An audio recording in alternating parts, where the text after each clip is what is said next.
Hey everyone, Rocky has an announcement to make. This install was a little more challenging than I anticipated, right? In the front, I bent one of my fenders. The instructions don't call out anything about the side skirts on the Golf R that I have. And in the rear, what was it again? Oh yeah, I didn't need all the hardware. So there's a few tips and tricks if you have a 2017 Golf R that Rocky wants you to know that you should watch this for. So stay tuned. Show them you do any tricks.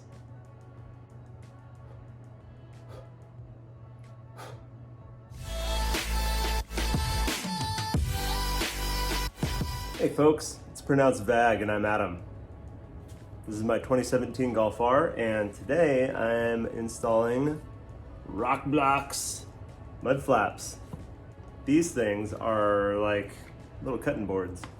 I wasn't too sure about going with something very stiff. It's not flexing anywhere.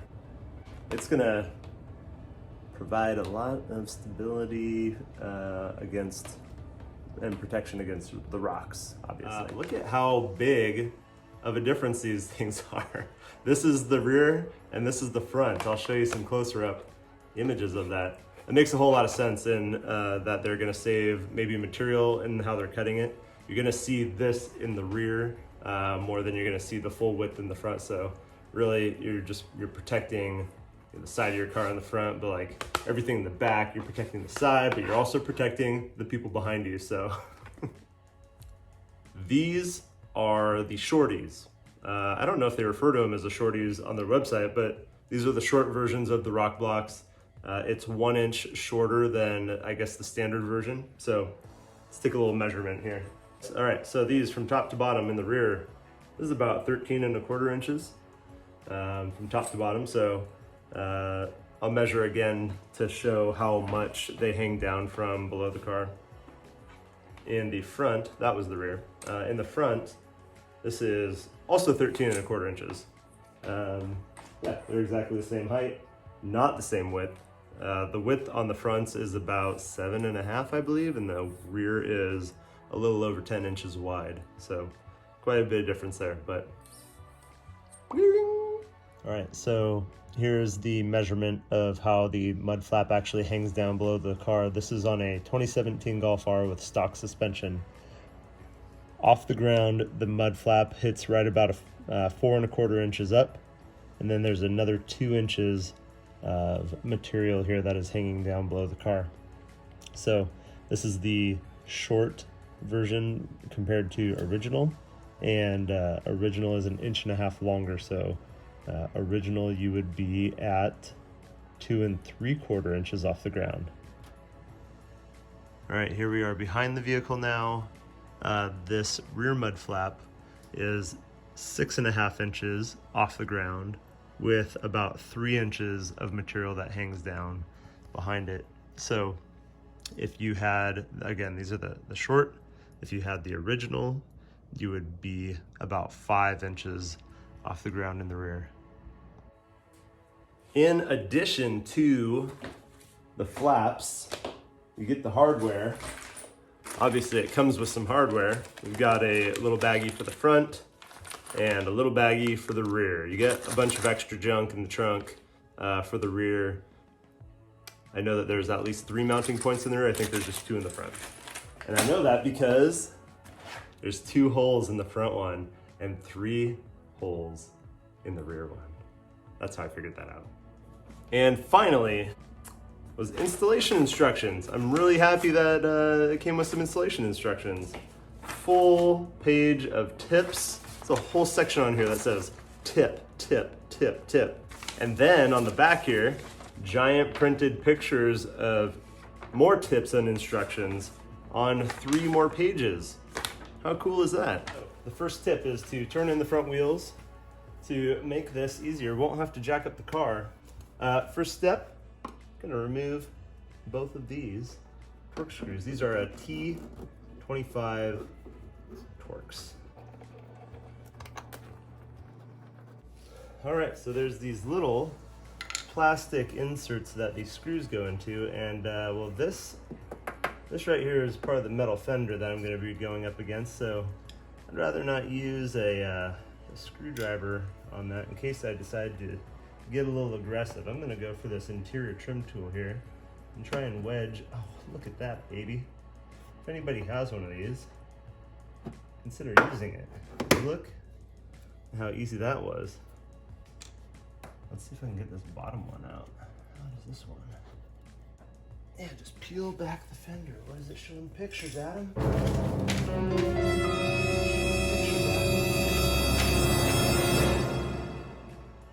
Well, the picture doesn't have a side skirt on there.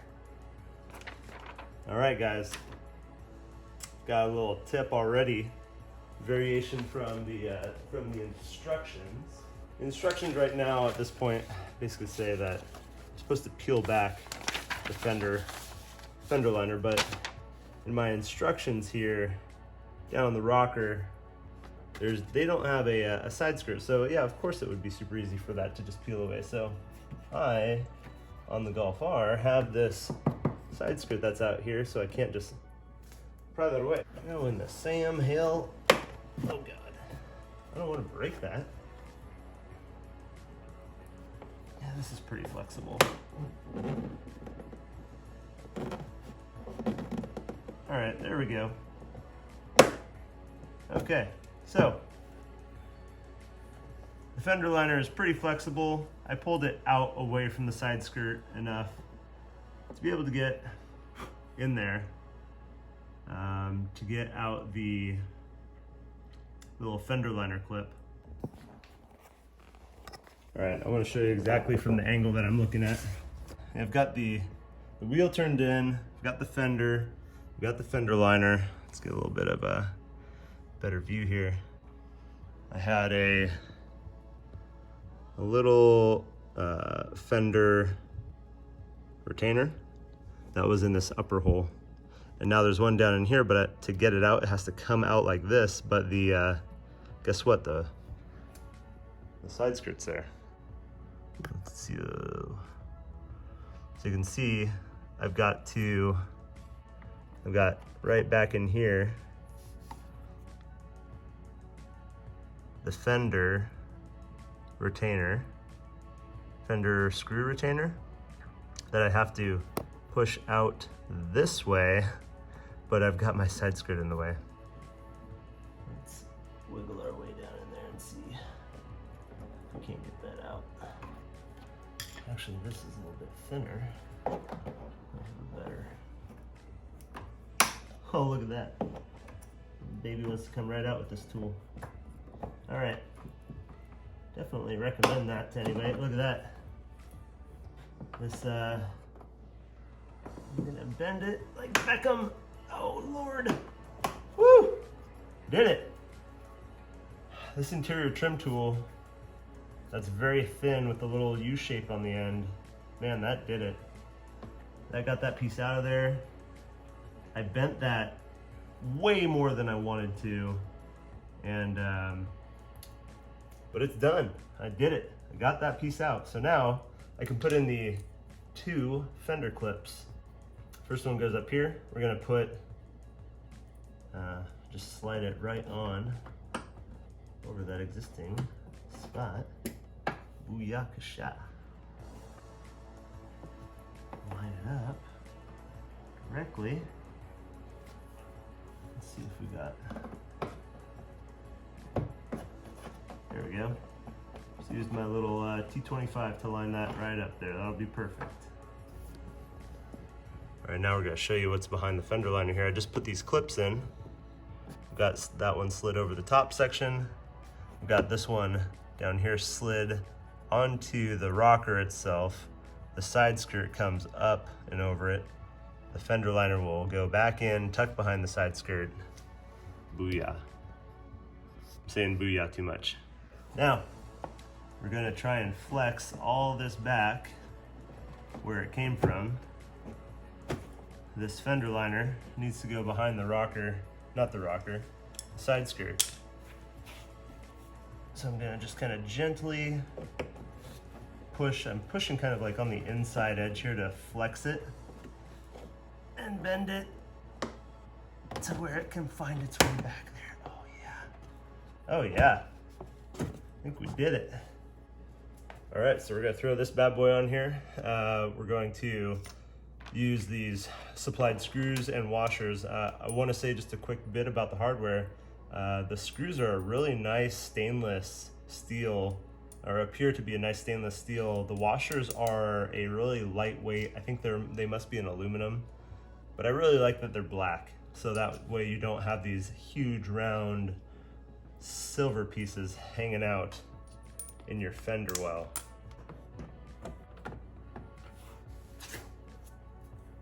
I'm gonna lightly thread this in here a little bit.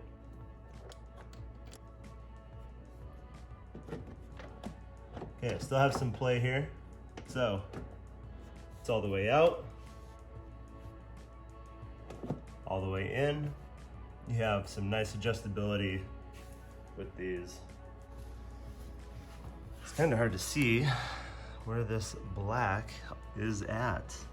So this is right now, currently it's pressed all the way in, top and bottom.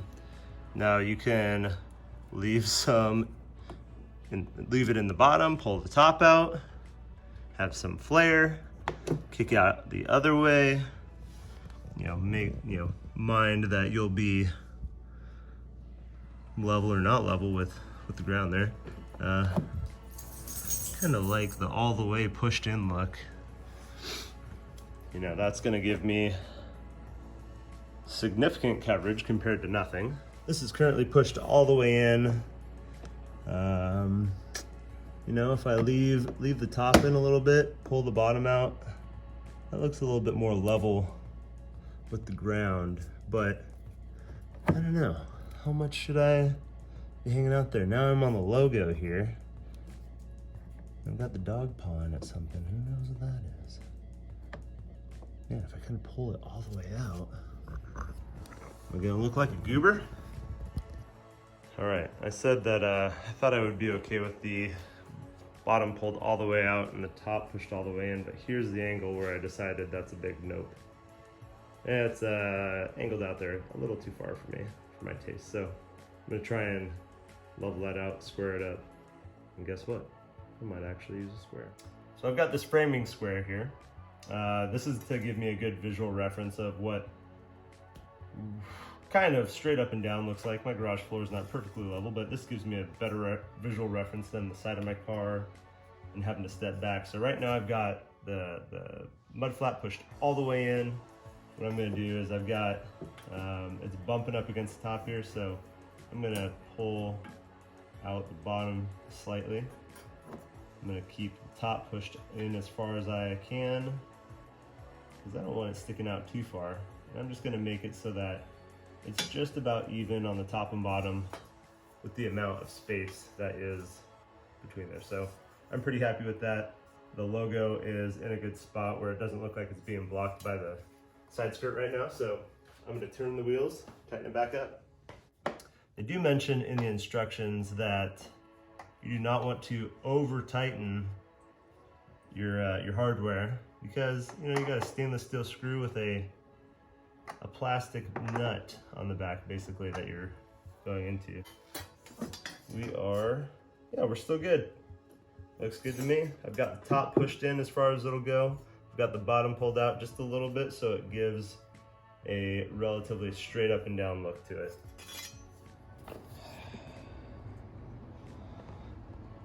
Well, you never guess what just happened. I'm doing the other side over here. I got a little aggressive with the fender liner, and we got a little thing that happened here on the fender. Man, I didn't think that would bend that easily. And the plastic just it got caught on the edge and just pushed it out. So be really cautious. Whoa, there it goes. Be really cautious. You don't need to pull this top part out as much as you do just this bottom part here. And it'll pop up and hang, give you all the room you need. Still ended up with a little bit of a wrinkle there on the fender. You might be able to see it there. But looks in okay shape. I just used a towel, a little persuasion with a hammer tapping. I'm gonna get this right in. All right, so the instructions for the rear. call for removing the rear tire. So that's what I'm doing.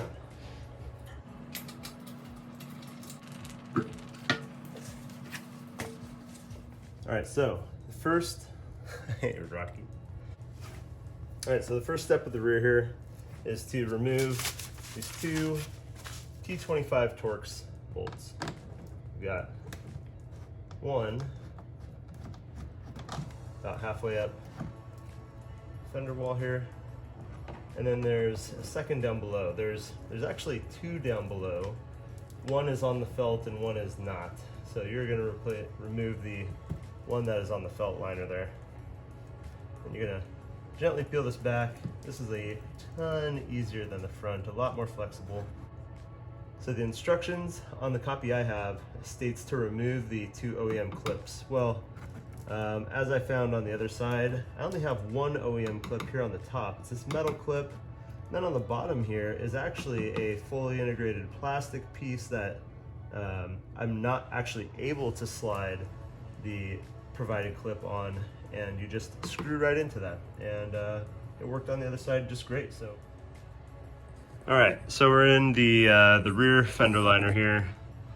There's going to be 3 mounting points, one here, one somewhere over here. And you know, in the instructions it says to insert these black nylon clips, right? Like just like this one, here and down here. But this is already a black plastic nylon, and on the back side already has like a built-in piece that I'm not going to be able to remove. So I'm just going to try screwing right into that. One thing that I found for removing this clip up here, because it's a pinched barbed metal clip into the plastic, what I was able to do is take my T25 head and just jam it in, push it straight back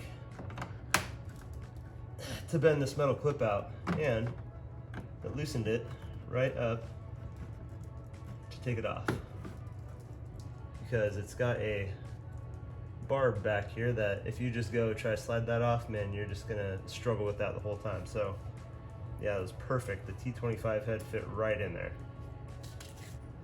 So for the rear, they provide you with 2 of these nylon clips per side. You're only gonna end up using 1, so you have an extra in case you need it. You can slide that in the top mounting hole right there.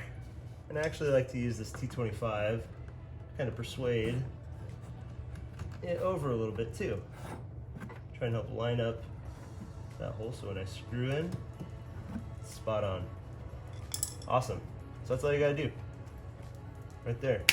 Now it's time to actually get this guy on. But before you do that, you're gonna take your stainless steel screw, put a washer on it, and then after you stick it through the mud flap, you're gonna put a spacer on the back side. So this is going to be placed on the back side. So we're gonna put our screw through here. We're gonna have our spacer there on the back side. Awesome, so I just did it finger tight. This last mounting point over here is gonna take your last screw, your washer, and you'll just plunge it right into the felt liner there. And then they provide a little nut that goes on the back of the felt. One thing that I found is that there's actually a curve in the liner here, and the mud flap really goes way over there, so it's gonna suck it in and bend the mud flap. The way that I'm going to do this is that I am going to go ahead and line this up based on my measurements from the other side. What I did on the other side was that I got it into this position, maybe a little bit tighter so this doesn't flop around. And I made this so that I could still adjust it, but with the car jacked up in the air, the angle is kind of wonky. And so you're not gonna be able to get this flush with the ground. If you make it flush with the ground now, when you drop the car or put the tire on, drop the car, it's not going to be at a parallel position to the ground. So what I did was I got this into a position where I could adjust this nicely and it would stay in that position. And then I put the wheel on, dropped the car, rolled it back and forth ever so slightly to bring the suspension down. And I adjusted this to exactly where I wanted it. I actually put a piece of wood like so. This is kind of big, but underneath here for a even closer visual reference to flatten out that piece. And so once I got it into position, jacked the car back up, took the tire off, tightened all this down, put the nut in over here. So I'm just going to do my best to take a peek and measure on the other side. So I know that the other side, the position of the mud flap is that I've pulled this bottom all the way out. I lined it up visually looking at the front, and that's what appeared to work the best and line up and look similar. The front I don't have pulled all the way out, but just the way that it looks made it line up properly. So I pulled the bottom all the way out, and then this corner here at the top I had ever so slightly out. If you measure on the backside the way I have it, I did just under 1/4 inch. So I've got to come in here a little bit, right about there. And then I'm going to tighten this up so that it holds position, doesn't move. All right, so I've got those nice and locked into place. Now, this one you just plunge into the fender liner back here.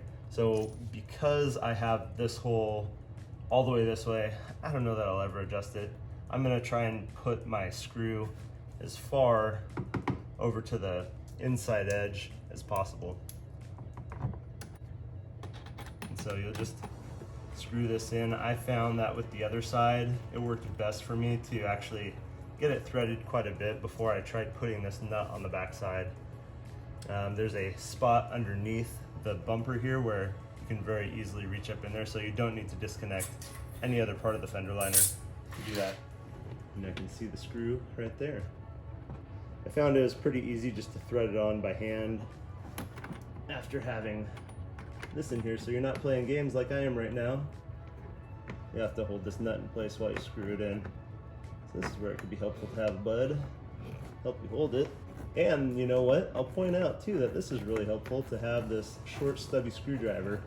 Otherwise I'd be reaching way the heck back here trying to get that in. Shazam! I think it looks pretty good. Hey everyone, thanks for watching this video. Thanks for subscribing. Give us a like, comment down below, tell me what you like, what you don't like. We'll see you in the next one.